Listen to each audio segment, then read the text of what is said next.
ሁላችሁም ሼር ኮፒ ሊንክ አድርጉት። ይሄን ሼር ኮፒ ሊንክ ሁሉም ሰው ማየት መቻል አለበት። እንግዲህ እቺ የ12 ዓመት ህፃን ልጅ ነች። እዩት።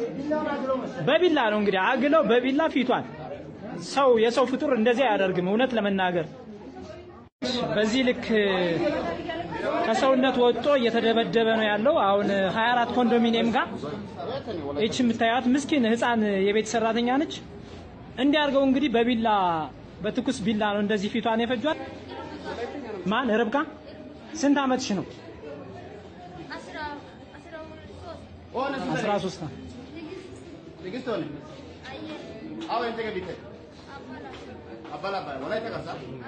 እስኪ እጅሽ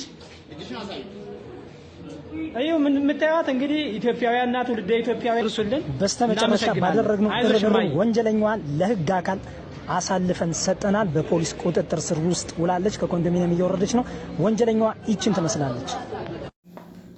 ሰላም ውድና የተከበራችሁ የጅማ ሚዲያ ቤተሰቦች እንዴት ናችሁ? ሰላማችሁ ብዘት ተረፍረፍ ይበልልኝ። እዚህ ጋር መግቢያ ላይ እንደምታዩት እንግዲህ እንደሰማችሁት ማለት ነው እቺ ህፃን እህታችን ማለት ነው የ13 ዓመት ህፃን ልጅ እንግዲህ ከደቡብ ክፍለ ከተማ ማለት ነው ከደቡብ አገር አክስት ናት ተብሏል። እቺ ሰራተኛ ሳትሆን አክስቷ ናት። ላስተምር ወይም ላሳድግና ላስተምራት ብላ ይዛት ትመጣለች። የሁለት ልጅ እናት ናት ይዛት የመጣች አክስቷ ማለት ነው።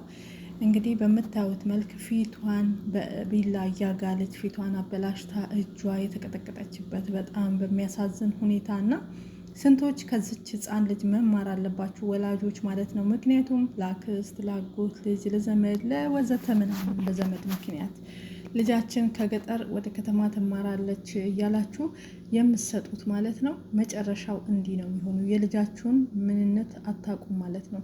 ግን ይሁን እንጂ ሴትዮዋ በቁጥጥር ስር ውላለች። ህፃኗም ደግሞ የህፃናት ማሳደጊያ ገብታለች ማለት ነው። እዛ ተረክበዋታል፣ ወስደዋታል። ወደ ቤት አልተመለሰችም። እሷን በፖሊስ ቁጥጥር ስር አውለዋታል። እነዚህ ልጆች በጣም ሊደነቁ ይገባል ማለት ነው። በጣም ጀግኖች ናቸው፣ አንበሶች ናቸው። የእውነት እችን ልጅ ከዚህ ያወጧት ማለት ነው።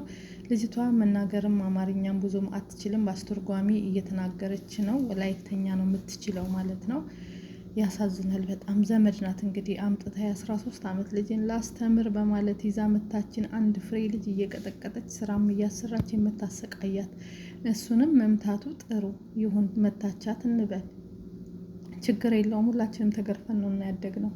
ይሄ እኮ መምታት ሳይሆን ክንዷ እንዳለ በልዞ ጥቁር ሆኗል። ይሄ ፊቷን በቢላ እያጋለች ነው እንግዲህ እንደዚህ የጠባበሰቻት። ምን አይነት አረመኔ ናት እቺ እናት! አክስት እውነት እየወለደች ናት። ሙሉ ፊቷን አስገብቼላችኋለሁ የሴትዮዋን ማለት ነው። ህፃን ልጅ ይዛ ልጆቹን ደበቅ አድርጌ እሷን ፊት አሳይቻለሁ። በጣም ነው የሚያሳዝን።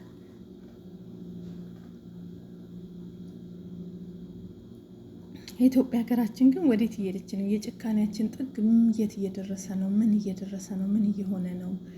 ዝም ብላችሁ እስኪ ካሰባችሁትና ካያችሁት አሁን ላይ እኮ እየተደረገ ያለው ነገር በጣም የሰው ልብ ይነካል። የእውነት ቅስም የሚሰብር ነገር ነው እየተሰራ ያለው ማለት ነው።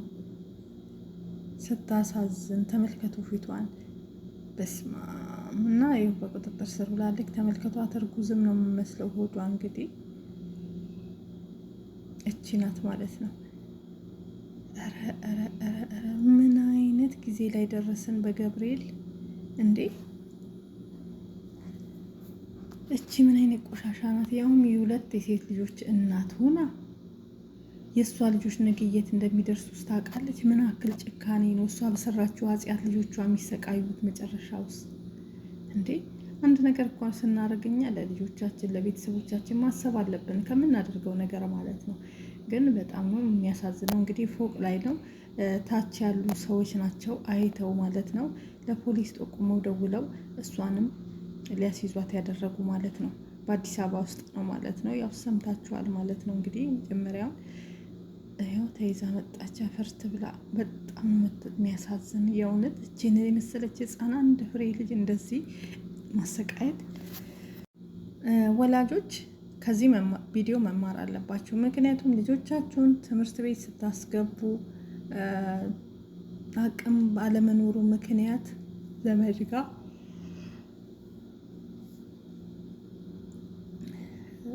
ቤተሰብ ጋር ልጃችን ከገጠር ወደ ከተማ ይግባ እና ይማርልን፣ ልጄ ትልቅ ደረጃ ይድረስልን ብላችሁ ልጆቻችሁን የምትሰጡ የልጆቻችሁን ነገር በደንብ ማየት አለባችሁ። ልጆቻችሁ ምን እየደረሰባቸው ነው?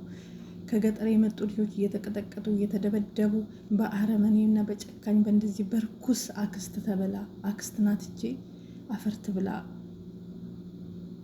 ከእንደዚህ አይነት አረመኔዎች ልጆቻችሁን ጠብቁ ባካችሁ። በችግር ምክንያት ይሆናል የምትሰጡ። ገጠር ሆናችሁ ደግሞ ትምህርት ቤት ላይኖር ይችላል። ከተማ ዘመድ ኑሯችሁ አስተምራለሁ ብለው ወስደው እየደበደቡ እንደዚህ አይነት የሚያሰቃዩ ሰዎች ስላሉ ልጆቻችሁ የት እንዳሉ የት እንደሚውሉ ምን እየደረሰባቸው እንደሆነ በጀርባ በደንብ ብታጣሩ ደስ ይለኛል። አሁን እቺ ልጅ በምን አጽያቷ ነው? እናቷ ቤት እኮ እንጀራ እኮ እና ጎመንና ቂጣ አታጣም እንዴ? ምን ነው አንድ ፍሬ ልጅ ገና ትማራለች ተብሎ ህይወቷ ከዚህ ምንድን ነው የምትማረው? እየተደበደበች እንዴትስ ነው ትምህርት የሚገባት? ጭራሽ መደብደቡ ይሁን የጭካኔዋ ጥግ እኮ በእሳት እያጋለች እንደዚህ ህፃን ልጅ አንድ ፍሬ ልጅ። አረ ፈጣሪ መፍራት ትተናል ወገን። የእውነት ኢትዮጵያን በጣም ተበላሽተናል ከሚባለው በላይ ማለት ነው። ምክንያቱም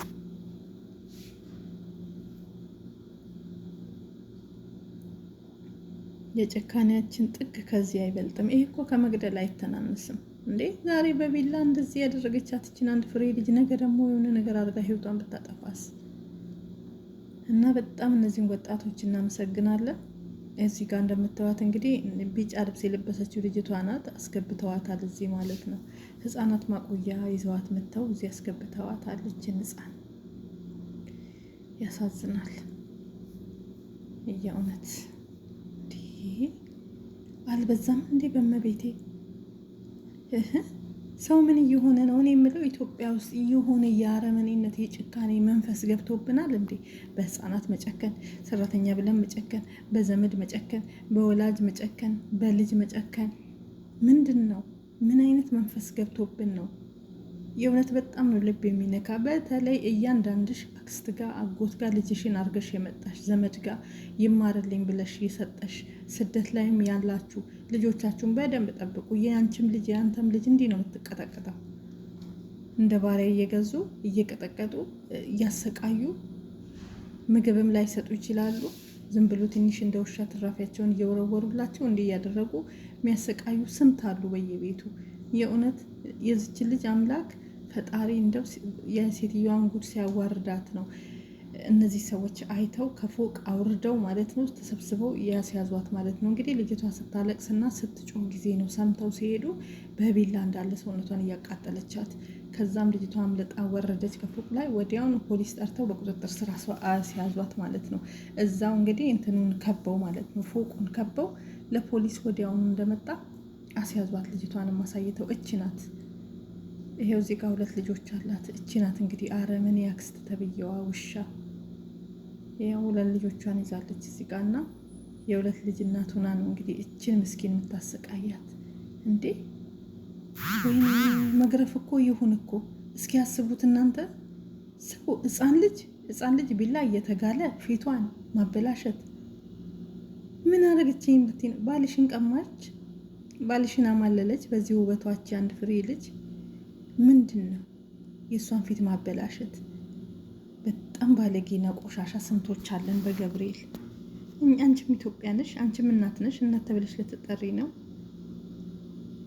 ኧረ በስመ አብ። እንደምታዩት እንግዲህ ትንሽ ጭንቅላታቸው ብቻ ነው እዚህ ጋር የሚታየው ደብቅ ያለው ያው ህፃን ልጅ ስለማይፈቀድና እነዚህ 2 ልጆች እንግዲህ የእሷ ናቸው። ልጆቿን እያሳደገች ቤት ውስጥ ስራ እየሰራች በዚህ ልክ ደግሞ እየተቀጠቀጠች ከመቀጥቀጥም በእሳት እየተቃጠለች ያለች እህታችን ናት። እንግዲህ ለስም አክስት ናት። ከወላይታ ሀገር ነው ይዛት የመጣችውና ላስተምር ብላ ይዛ መታ ነው እንዲህ ልጆቿን እያስጠበቀች እያስቀጠቀጠቻት ያለችው። ውይ እግዚአብሔር አምላክ ሆይ ምን አይነት ሰው ስንት ሰው አለ ፈጣሪ ሆይ ስንት አይነት አድርገህ ፈጠርከን። እውነት የስንት ሰው ልብ አለ ድንጋይ። ኧረ መድኃኒዓለም ልቦና ይስጣችሁ። ሰራተኛን እንደዚህ የምታሰቃዩ የሰው ልጅ ባልወለደ አንጀታችሁ የምታሰቃዩ እግዚአብሔር ይፍረድባችሁ። የእውነት እኔ ህፃናትን የሚነካ ሰው አልወድም። ህፃናት በጣም ነው የሚያሳዝኑት። በዛ ላይ ምንም የማያውቁ ዱዳ።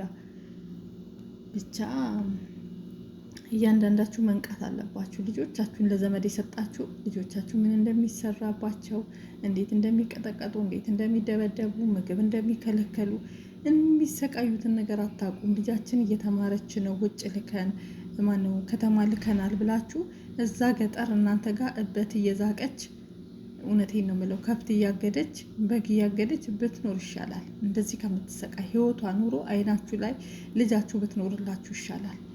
እንዴ አልበዛም እንዴ? ከምር ምን አይነት አረመኔ ናት እቺ ቆሻሻ! እንዴ በጣም እኮ ነው የሚያናድደው። ብቻ ፈጣሪ ልቦና ይስጣችሁ። እንደዚህ የምታደርጉ በተለይ ልጅ እያላችሁ በልጅ የምትጨክኑ ወላጁ ናችሁ፣ በወለደ አንጀታችሁ እንደዚህ ልጆች ላይ የምታሰቃዩ መድኃኒዓለም ይፍረድባችሁ። በልጆቻችሁን አይንካ። ምክንያቱም አሁን የዚች ልጅ 2 ሴት ልጅ አላት። ልጆቹ ምን አደረጉ? ምንም አያውቁም ምስኪኖች። በልጆቹ እንዲደርስ አልፈልግም። በእሷ አጽያት በእሷን ራሱ እግዚአብሔር ያሰቃያት። እችን ልጅ እንዳቃጠለች በምድር ላይ መድኃኒዓለም ያቃጥላት። እውነት እንዴ ምን ነው ሰው ለሰው ካራራ ሌላው ምንድን ነው ትርጉሙ? አንድ ሰው ለአንድ ሰው ካልኖረ ምንድን ነው? እንኳን ዘመዱን ቀርቶ ሰው ባዳውንም እንደዚያ አያደርግም። ብቻ ልቦና ይስጥሽ፣ ሌላ ምንም አይባልም። እውነት ወደ ልብሽ ይመልስሽ፣ ወደ ፈጣሪሽ ተመለሽና ንስሐ ግቢ፣ ይቅር በይ ፈጣሪ። ያው በቁጥጥር ስር ውላለች እንግዲህ ምንም አያደርግም። እንኳን ሰው መታሽ ተብሎ እዚህ ሀገር እኛ ሀገር ህይወት ያጠፋም እስር የለውም፣ ቅጣት አይሰጥም። ትክክለኛ ተግባር የሌለው ነገር ስለሆነ ልጅቷን ብቻ ሼር እያደረጋችሁ ልጅቷን ቤተሰቦቿ ደርሰው ወደ ቤቷ በወሰዷት፣ እናት አባቷ በወሰዷት፣ ከህፃናት ማቆያም ወጥታ የእናትና የአባትን ፍቅር ባገኘች እዛው ትምህርቱን ቢቀር ይቀርባት። ብቻ ያሳዝናል። እቺ ድህነትም አንዳንዴ ለልጆቻችሁን ተከራይታችሁ አታስተምሩ። ድሃ ስትሆኑ የሀብታም መቀጥቀጫ ያደርጋችኋል። ብቻ ያሳዝናል። የእውነት እግዚአብሔር ልቦና ይስጣን።